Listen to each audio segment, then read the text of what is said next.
Morning বন্ধুরা, নতুন দিনে নতুন আরেকটি সুন্দর সকালে সবাইকে অনেক অনেক স্বাগত আর অনেক অনেক ভালোবাসা। আশা করছি তোমরা প্রত্যেকে যে যেখানে আছো, যেভাবেই আছো, ভালো থেকো, সুস্থ থেকো। আর আমরাও কিন্তু তোমাদের আশীর্বাদেও ভালোবাসে বেশ ভালো আছি। তো আজকে নতুন আরেকটা সকালে দেখো বন্ধুরা, সবার চা খাওয়া হয়ে গেছে আর আমি চায়ের থালা বাসনগুলো একটু পরিষ্কার করে মেজে নিচ্ছি। তো জানো তো বন্ধুরা, আজকে আর আমি বাড়িতে থাকছি না, কারণ এক জায়গায় যাব। তবে হ্যাঁ, কোথায় যাব সেটা তোমরা আমার ভিডিওটা পুরোপুরি দেখতে থাকো, তো অবশ্যই বুঝতে পারবে কোথায় যাচ্ছি। তো দেখো বন্ধুরা, আমি চায়ের থালা বাসনগুলো মাজছি আর দেখতে পাচ্ছি আমাদের কলের মানে উপরে একটা পাখি দাঁড়িয়ে আছে, ময়না পাখি। তো তোমাদেরকে একটু শেয়ার করে দিলাম। তো থালা বাসনগুলো এখানে আমি জল নিড়ে দিচ্ছি। তো চলো পুরো ভিডিওটা দেখতে থাকো।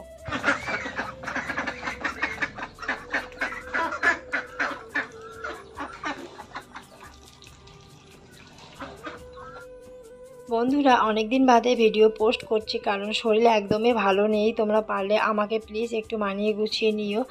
কিন্তু কি করব বলো, কিছুদিন আগেও শরীর অসুস্থ ছিল, এরপরেও আবার শরীর অসুস্থ হয়ে গেল। তাই অনেক দিন বাদে আজকে ভিডিও পোস্ট করলাম। আর কি বলো তো বন্ধুরা, আমি এমন একটা জায়গায় থাকি যেখানে নেটওয়ার্কের পুরো প্রবলেম হয়ে যায়, যার জন্য আমি রেগুলারলি আর কি ভিডিও পোস্ট করতে পারি না। এরকম দুদিন, একদিন, 3 দিন পর আমাকে ভিডিও পোস্ট করতে হচ্ছে।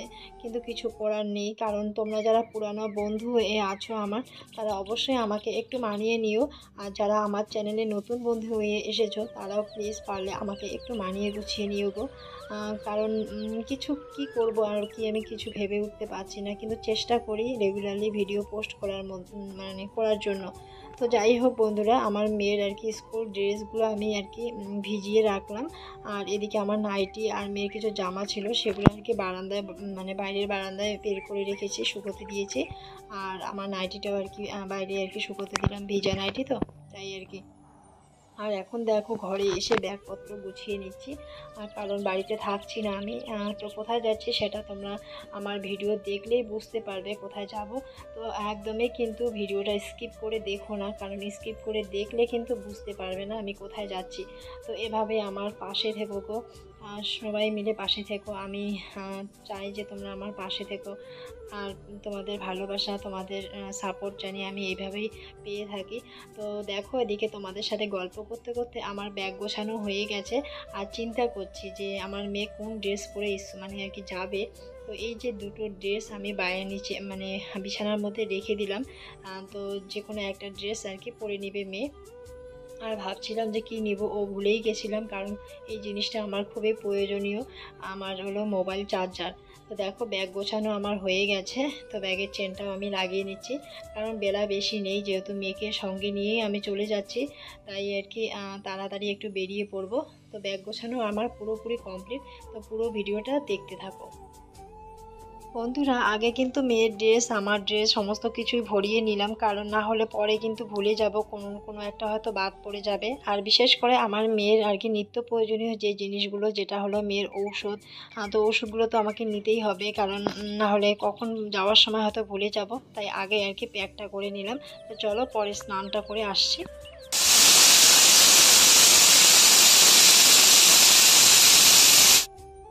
দেখো বন্ধুরা, আমার স্নান করা হয়ে গেছে আর আমি চলে এসেছি রান্নাঘরে। রান্নাঘরে একদিকে আমি ভাত বসিয়ে দিয়েছি আর অন্যদিকে কিন্তু প্রেসারে ডাল বসিয়ে দিয়েছি।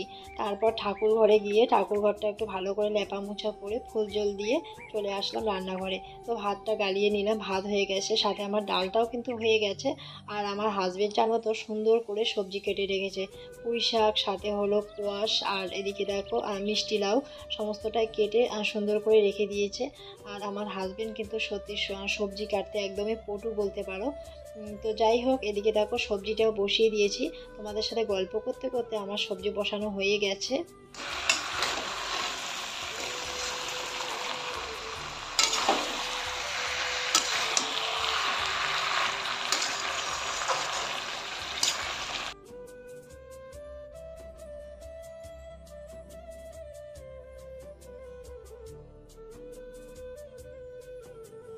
বন্ধুরা অনেকক্ষণ আগে কিন্তু আমার রান্না করা কমপ্লিট হয়ে গেছে আর সবাইকে খেতেও দিয়ে দিয়েছি।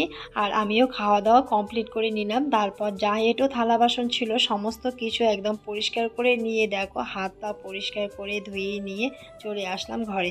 ঘরে বসে বসে দেখো আমি যে শাখাগুলো সবসময় ব্যবহার করি সেই শাখাগুলো খুলে আমি যে সোনা বাঁধাই করা শাখা আর পোলাটা আছে সেগুলো আর কি পরে নিলাম। তো জানি না বন্ধুরা এটা আর কি নিয়মের মধ্যে পড়ে কিনা, তবে আমি জানি কম বেশি সবার সোনা বাঁধাই করে শাখা ফলা থেকে থাকে, তাই না?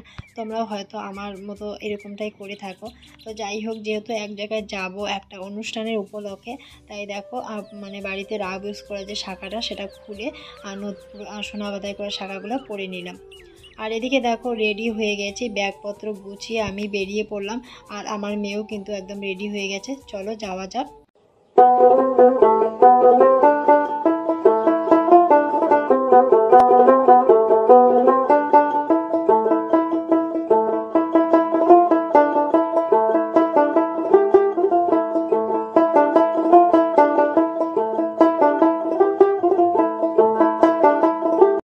বন্ধুরা অলরেডি কিন্তু আমরা গাড়ি থেকে নেমে এসেছি। আর এখানে দেখো আমরা যে জায়গায় এসেছি সেই জায়গার কাছাকাছি চলে এসেছি। আর আমার সাথে যাচ্ছে হলো আমার মা, আমার ছোট দাদার ছেলে। তো তোমরা কারা কারা এইরকম বাসের ব্রিজে মানে উঠেছো তারা অবশ্যই কমেন্টের মাধ্যমে জানিয়ে দিও। আর আমার সত্যি সত্যি একটু ভয় ভয়ও করছিল।